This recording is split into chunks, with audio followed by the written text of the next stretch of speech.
আচ্ছা, বার্ডের প্রথম শ্রেণীর অফিসার আসলে কী ধরনের রুমে থাকে তার একটা উদাহরণ আমি আপনাদেরকে দেখাই। আমি যে রুমটার মধ্যে থাকছি সেটা হচ্ছে রুম নাম্বার 5105।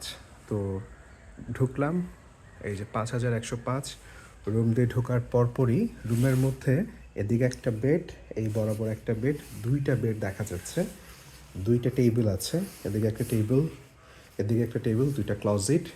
এই বরাবর চলে গেলে একটা বারান্দা দেখা যায়। আপাতত পর্দা দিয়ে বারান্দাটা ঢেকে দেওয়া। মানুষজন ফুটবল খেলছে, আসছে, ঘোরাঘুরি করছে, দেখা যাচ্ছে সুন্দর।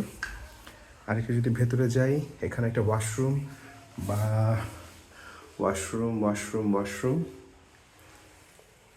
একটা পুরাতন বেসিন, কমোড, পুশ শাওয়ার, পানি, একটা সাবান দেওয়া হয়েছে।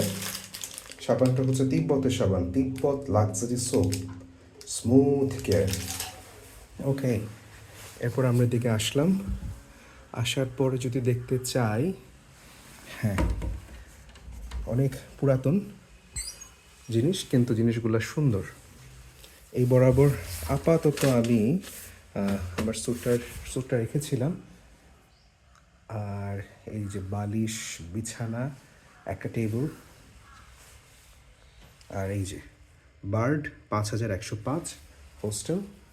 তো আমার রুমমেট এখনও আসেনি, ও আসলে ইনশাল্লাহ আমরা দুইজন মিলে ভাগাভাগি করে থাকবো। এটা হচ্ছে বিষয়।